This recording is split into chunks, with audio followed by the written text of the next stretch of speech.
阿杜，我真的觉得自己好幸运。我原来以为自己在中原只有你一个情人了，可现在又有了顾小舞。感谢老天爷，又让我再找到他，再重新记起他。我还能奢求什么呢？阿杜，你看，天上好多星星啊，可是我总觉得没有西周的亮。李成业，我马上就要回西周了。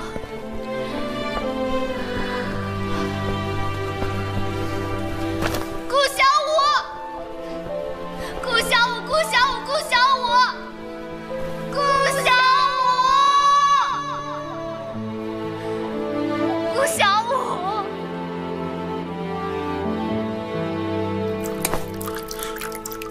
殿下，虽然太子妃被刺客带走，但好在我们现在知道，太子妃是安然无恙的。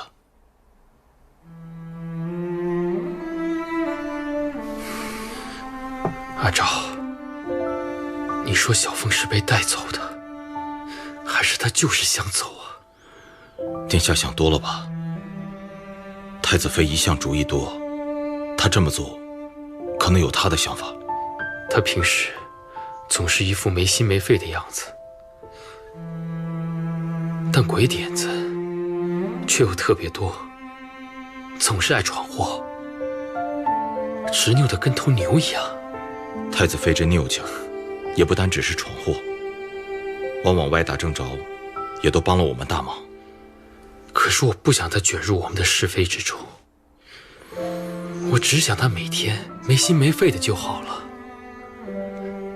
我只想她每天跟我吵架，拌嘴，打打闹闹的就好了。我只想她待在东宫，等我回来。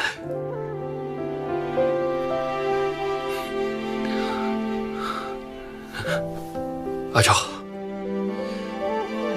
你说他是不是不喜欢上京？他想回西周了。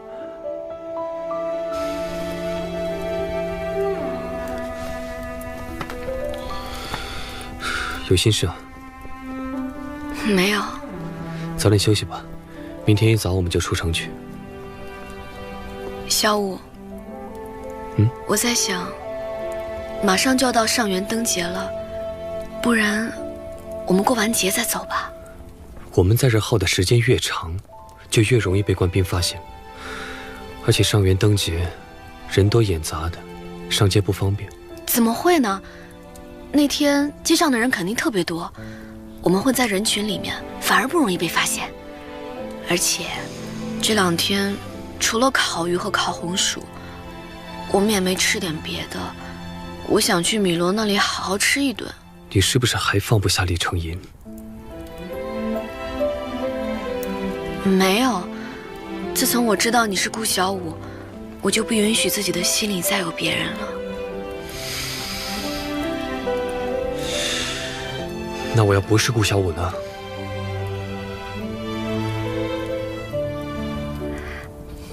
你怎么会不是顾小舞呢？你明明和我梦里的那个人长得一模一样，而且你身上有西周的味道，这总骗不了人吧？小舞，我不想就这么狼狈的离开这里，我们就不能坦坦荡荡的告个别再走？好吧，过了上元灯节，我们就马上离开。小舞，你相信我，我会一直陪着你，我们会永远在一起，我发誓。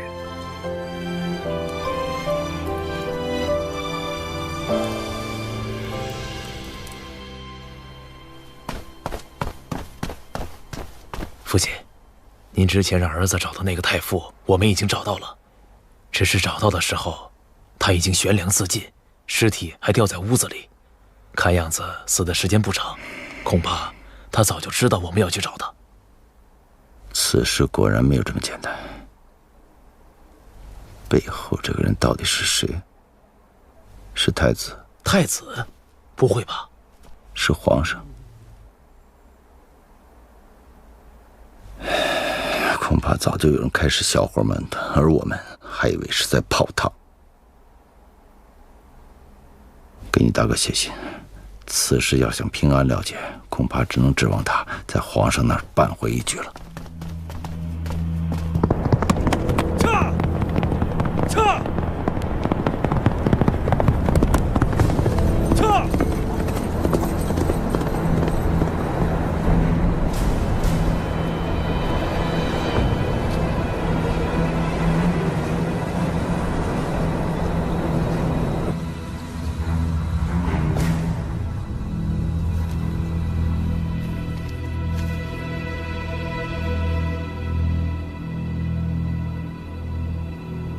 袁通，在。将军，我们还有多少银两？有2万两吗？回云将军，恐怕一时拿不出这么多。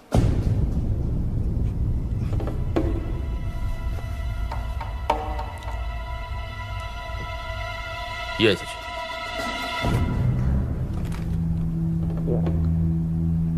上个月的饷银不还没发下去吗？嗯，这不太好动吧？怎么不好动？你放心，不过几日就会有饷银补上来。自从丹池被灭以后，我们也很久没有唱过好戏了。将军的意思是？这样，你速速备足银两，给硕博王发一封密函，就说我想请他喝酒。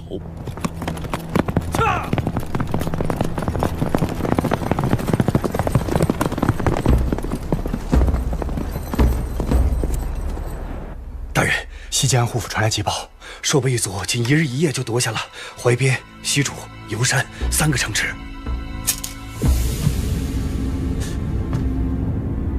怎么会这样？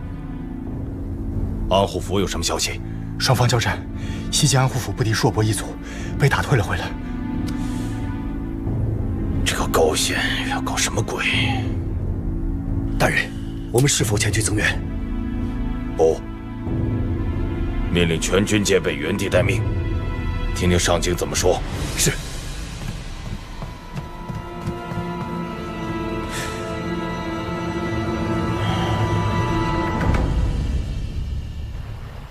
小凤想过完上元灯节再回西州。什么？这样不行，时间拖得越久就越危险。你还是劝劝九公主吧。满足她的心愿吧。她总要把这一切真的放下。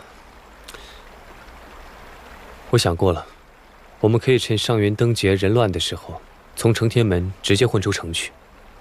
平日里人少，没那么好出城。好。什么？硕伯突然间有异动？那西境安护府他们干了些什么？高显呢？皇上，这是高大人的急奏。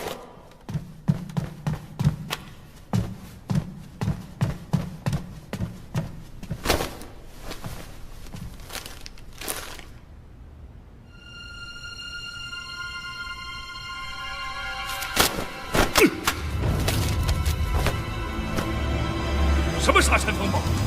粮食不足，兵马不齐，这些事为什么之前不上奏，现在才来禀报？高显到底干了些什么？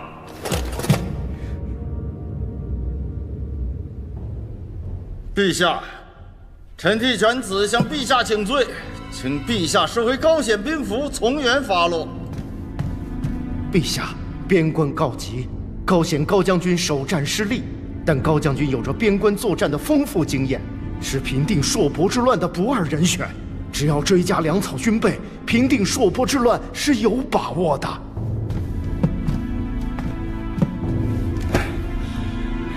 臣向陛下请罪。高相何罪之有啊？朔伯之乱，高显乃主将，抗敌不利，臣乃高显之父，教子无方，此乃一罪。臣乃当朝中书令，西北诸军缺失粮草，兵源不济，臣失之失察，此乃二罪，请陛下从严发落。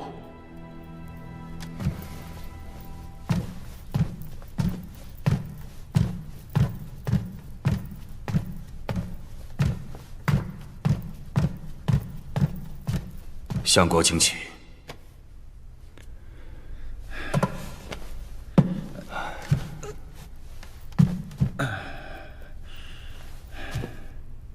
高相，你的忠心，朕是知道的。下旨，晋封高显为镇远大将军，追加粮草、兵械，望大将军能顺利平反朔伯之乱。谢主隆恩。圣上英明。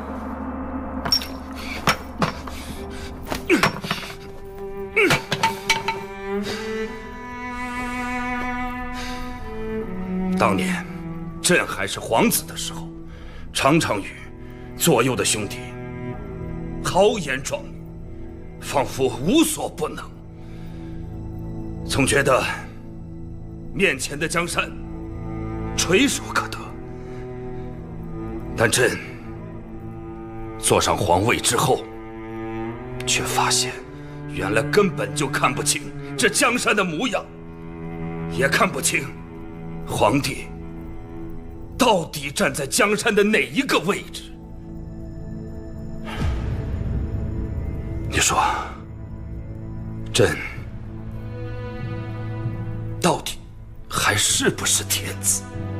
皇上当然是天子，明月不敢揣测圣意，但明月知道，皇上是天子。天子之所以是天子，不仅是顺应了民意，更加是顺应了天意。既然是顺应了天意，皇上自然在这江山之上，任何人都不能动摇天意赐予皇上的地位。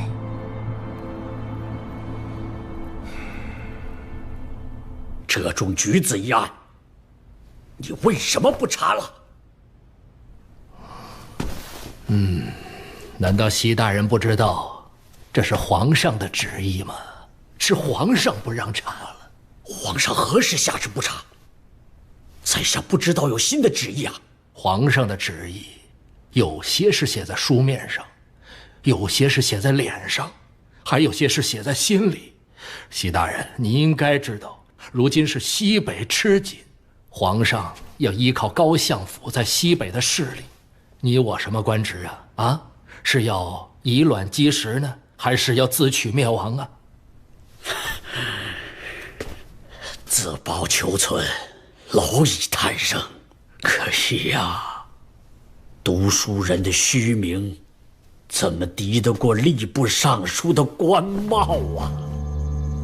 正因为我曾经饱读过圣贤之书，而且我还在官场上摸爬滚打了这么多年，才不会像你这迂腐的老夫子一样，只知道逞一时之强，把昭雪剩下的唯一一点希望都付之东流。你是你什么你呀？难道我说的不对吗？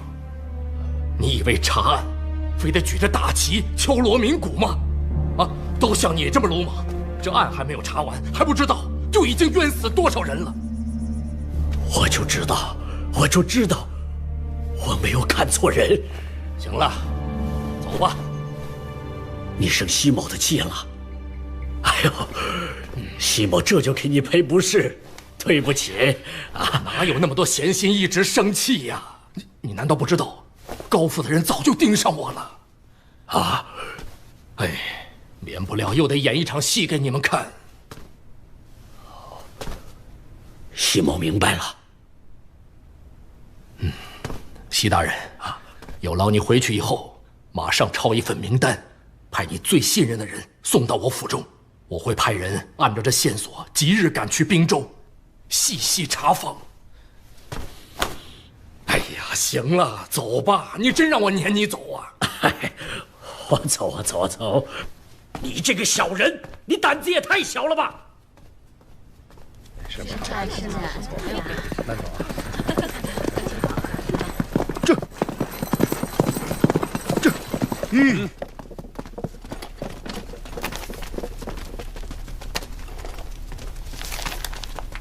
麻烦让让啊！出城去哪里？滨州。放行。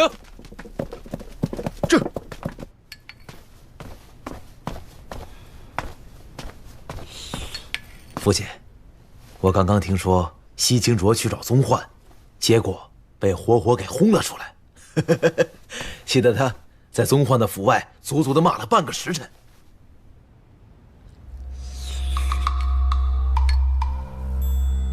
上元灯会人多嘈杂，顾剑极有可能带着小风趁乱逃出城去。我已经派重兵严守各个城门，如果他们要出城，回西周是他们唯一的选择，而这承天门也是去西周必经之路。我需要你去驻守。明白。如果他们真的出现，顾剑就交给你，千万不能落入他人手中。至于小风，我势必要带回去。我不会让顾剑再胡闹的。我知道，顾剑是你的徒弟，你一直待他如子。他姓顾，于情于理，我给他留了面子。可如果他不知悔改，一而再再而三的肆意妄为，恐怕我就没那么好的耐心了。你也不能一味的心软。我一定会以大局为重。我该回去了，一会儿还要进宫。殿下，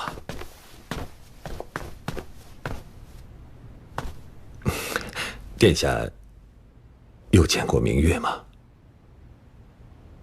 能不能帮我带句话给他？什么话？公主佳节吗？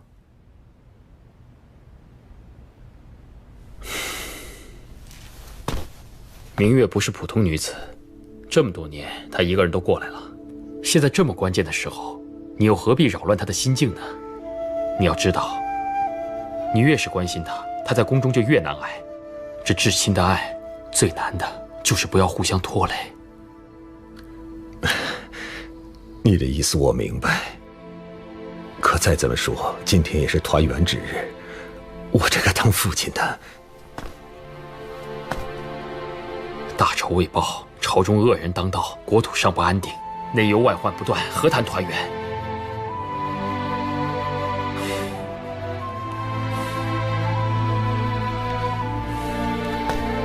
上元节对我们来说，和过去的每一天一样。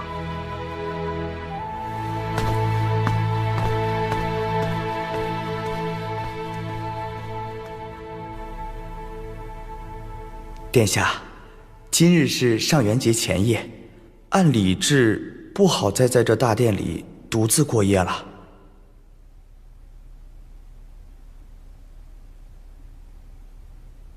神，今晚我去青鸾殿过夜，但别把我殿中的蜡烛熄灭。是。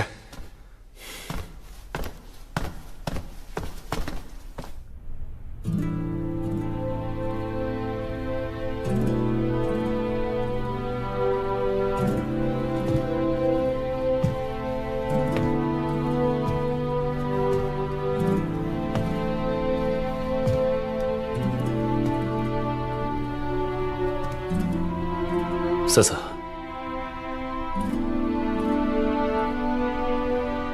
怎么不欢迎我来？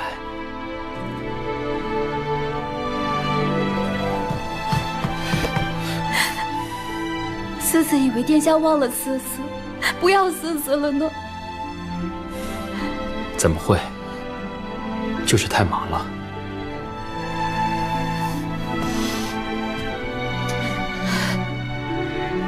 瑟瑟瑟每日都在等着殿下，盼着殿下。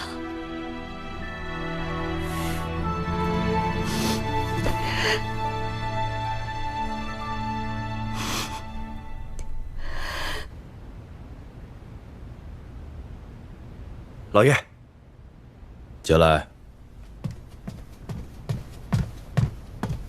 太子来了密报。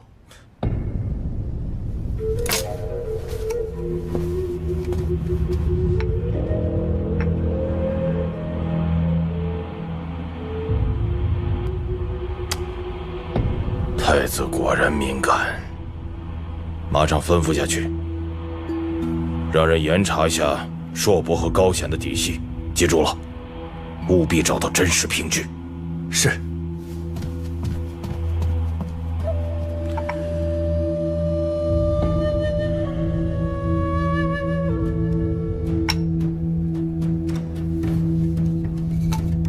高显呐，高显，你养寇自重的把戏也该收场了。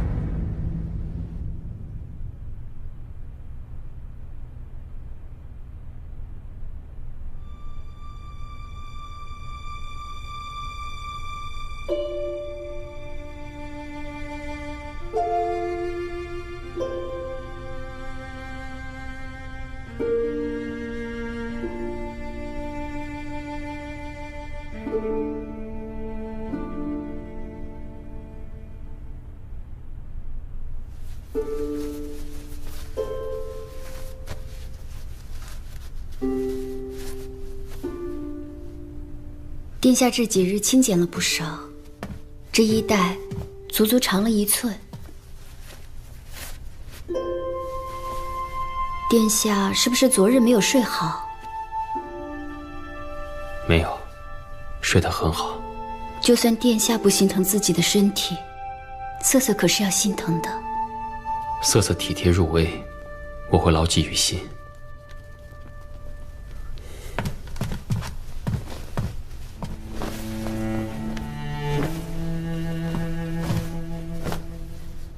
这些事让宫女做就好了，何必辛苦自己？殿下每次来，不都是瑟瑟帮忙更衣的吗？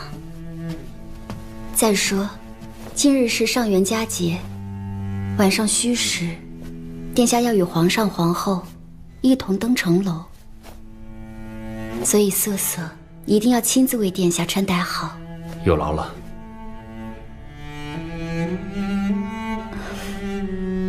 殿下现在对瑟瑟真是越来越客气了，不知道的还以为我们不熟悉呢。今日是上元佳节，宫内宫外皆是一派喜气，只有太子妃还下落不明，真是让人担心。本来今天应该由她来陪殿下登城楼的。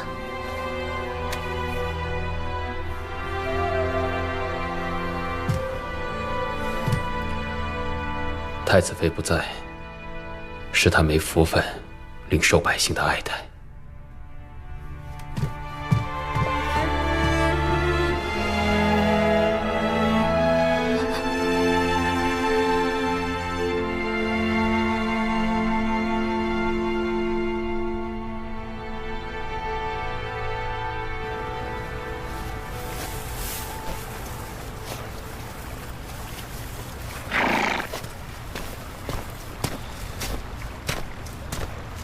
在树林子里住了几天，就舍不得走了。是啊，再好的宫廷楼宇，都比不上你找的这个林子舒服。往后还有很长的一段时间，咱们都要过这样的日子。怎么瞧不起我啊？你是觉得我过惯了宫里的日子，忘了自己曾经是西周上天入地的九公主了？哪敢啊！皇宫都关不住你那颗想喝花酒的心。阿杜，你点什么头啊？什么时候向着他了？阿杜可是最公道的。阿杜，你是我的好姐妹，怎么能帮他呢？你们俩不会是有什么我不知道的交情吧？你就别逗阿杜了，小心阿杜一生气，金锉刀一出鞘，你可就完了。怎么会呢？阿大都对我最好了，不骗我也不瞒我，打叶子牌都让着我，怎么可能对我拔刀呢？我们赶紧走吧，趁现在天色早，把你想去的地方都去个遍，把该了的心思都了了吧。是应该好好跟这里告别了。撤！驾！驾！撤！太子妃那边有线索了吗？父皇，是我无能，没有进展。前几日我碰到了高相，便去向他讨教。据高相所言，这抓走太子妃的刺客可能与西北有关。我照着他的思路去想，还是没什么进展。哼，怕就怕是有人趁着西北不稳，往里面泼脏水。可能是相爷这几日正在为硕博异动一事烦忧，怕是无暇顾及。哼，太子，你还是比较单纯。承我口谕，让大理寺卿汪树把上京天牢收押的重犯要犯全部一一重新提审。朕就不相信那个刺客真的能滴水不漏。父皇，如此一来，怕是会影响朝局稳定啊。朕就是要让天下的人都知道，尤其是那些掌握重权却不收敛的人，皇家的威严绝对不能够触犯。父皇英明。父皇，儿臣还有一件小事想请您定夺。什么事？如今太子妃下落不明，不知今晚登城楼，我该带谁去？赵良娣吧。硕博一事闹得西北很不安稳，现在看来，安抚赵家在丹赤的势力尤为重要。是，儿臣明白。永娘来了吗？良娣，刚刚听承恩殿的小宫女说了，永娘接到太子的旨意，便遵旨去取衣服了。这会儿怕是应该要到了。永娘是个识大体的人，不会搞那些花样。她说去取衣服了，就一定是去取衣服。良娣，永娘到了。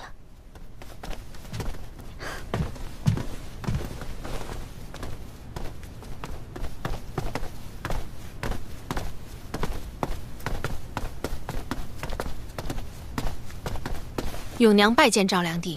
永娘快请起，锦儿，快去帮永娘拿着衣服，小心弄脏了。是。良娣，这套服制乃是太子妃嫁入东宫时所穿的吉服，是按照太子妃的身量一针一线制成的。今日婢子遵旨将它拿到青鸾殿，等良娣用完，还是要还到承恩殿的。既是承恩殿的东西，便是东宫的东西，何有还与不还的道理？不过是一件衣服而已。良娣说的是，不过是件衣服而已。永娘对太子妃倒真是忠心不二，真是让人感动。不过你的这些忠心，留着你家主子回来再现也不迟。对太子妃忠心是婢子的本分，婢子在宫中就是专门教人规矩的，最是明白，居其位，行其事，不可僭越。衣服已经送到，至于永娘说的那些规矩，还是留着交给那些生在西境之地、不懂礼数的人听吧。哼！婢子告退。这朱氏旧的都不成样子了，马上叫人给我翻新一下。还有这腰身，改小了我才能穿。哼！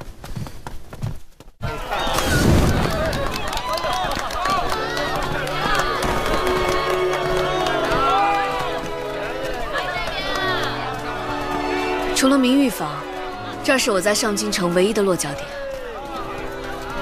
我去看看他。走吧。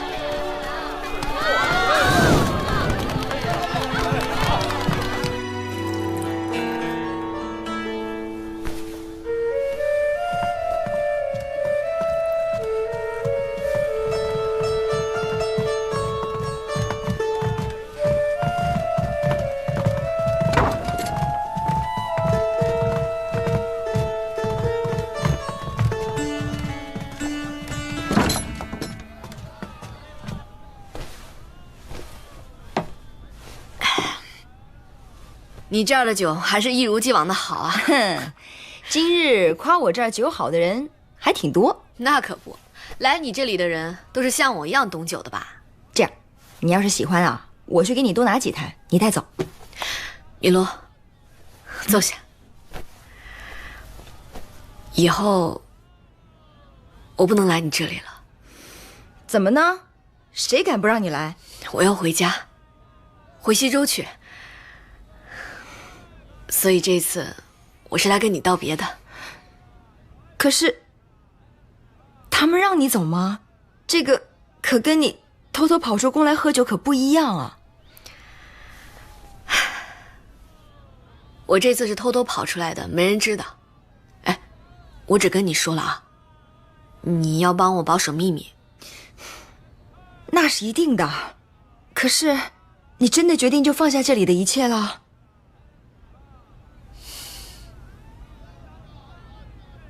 嗯。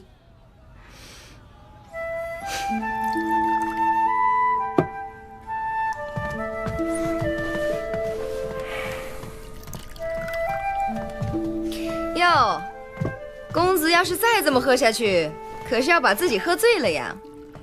只怪米罗姑娘这儿的酒一如既往的好喝，没忍住，便多饮了几杯。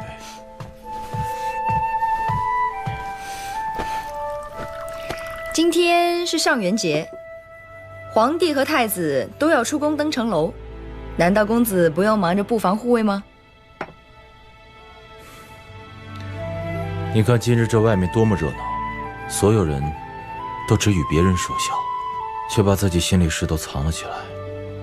就连天子今晚也要忘却边关动荡，站在城楼上表演天下太平。那我为何不可在这独饮2杯，偷点片刻的清闲？我看公子已经醉了，想必是许久不来我这里，喝不习惯米罗的烈酒了。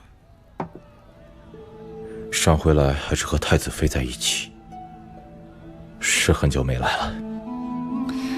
小风也的确是有日子没来了，是不是因为宫里的事太多，脱不开身？我现在也不知道他身在何处。太子妃已经失踪好几天了，是生是死谁也不知道。御林郎满城搜索，却连一个女人都找不到。原来公子是为了公事烦心呢。这上京城说大不大，想要找的人总会出现。公子要是再喝下去，可真的就要喝醉了。我去为公子煮一些醒酒茶过来，不然今天上元节的灯会可是要天下大乱喽。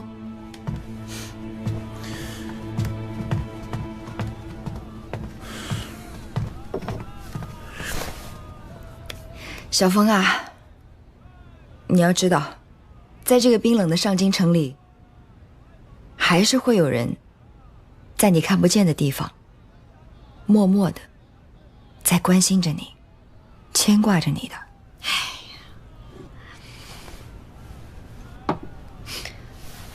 不重要了，以后等我回到西周，回到我的世界去，就再也没有上京，没有东宫，没有让我伤心的人了。以前呐，看你吃酒说笑，一副没心没肺的样子，我还以为你已经放下你心中的忧虑了呢。我以后照样吃酒说笑，因为我已经找到最重要的人了。放心吧。哎呀，你们终于可以回家了。米罗，你到西周一定先来找我。藏匿在这个上京城里，这一辈子，当一个酒馆的老板，我其实挺知足的。或许这儿能让我心安。你要回家，不也是寻找这一份心安吗？米罗，像你这么洒脱的人，不管在哪里，都会很好的。来，我敬你。来，敬大家，敬米罗9-4。好，干杯！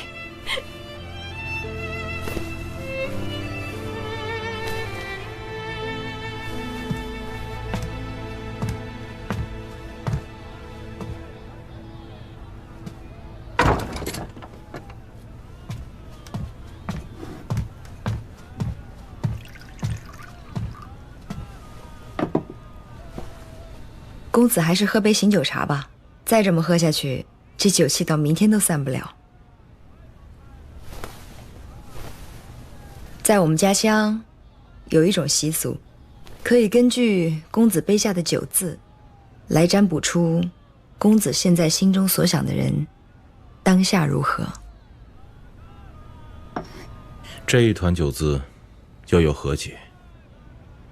公子现在杯下的酒字，四下均匀散开，那就说明公子此时心中所想的人平安。或许他正做着自己心中所想的事情。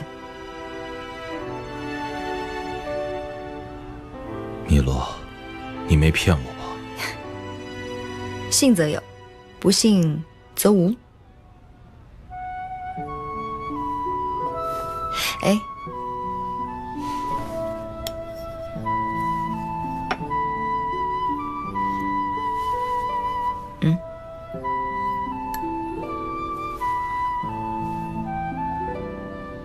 有时我真想他能离开上京，只有离开这里，他大概才能得到真正的平安吧。卦上说了，他此刻平安，除了你以外，还有人舍命护他。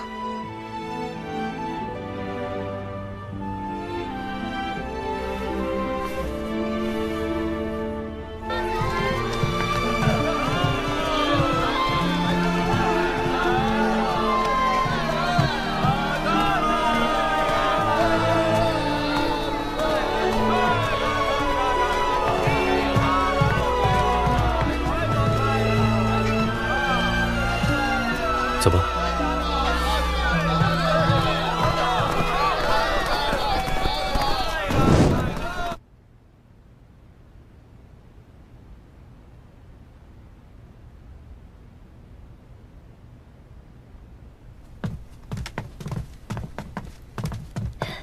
殿下。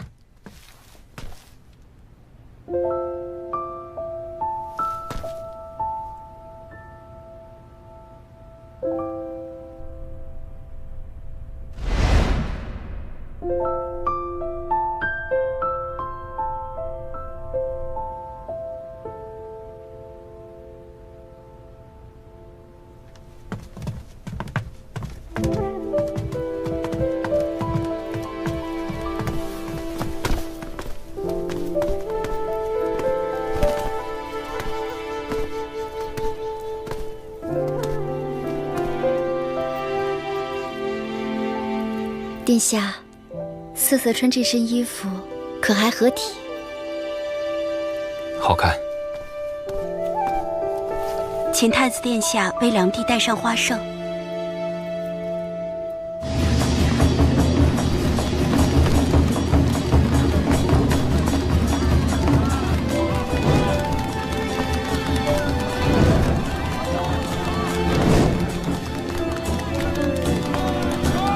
阿杜。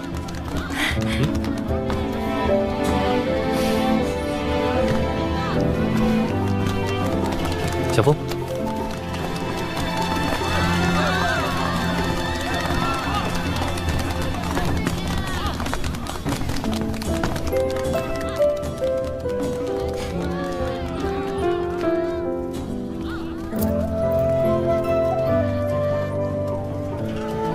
花胜。上元节，丈夫为妻子簪花，是古往今来的传统，寓意着夫妻恩爱长久。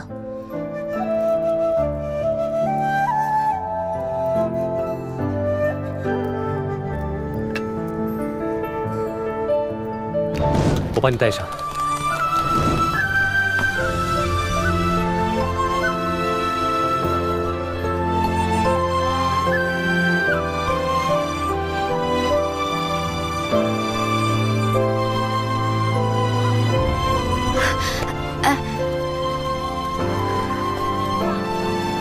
我现在穿着男装，戴这个多奇怪啊！我先收着吧。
贵妃已经登上城楼了。这贵妃代行皇后之礼，看来立后指日可待了。这话可不能乱说。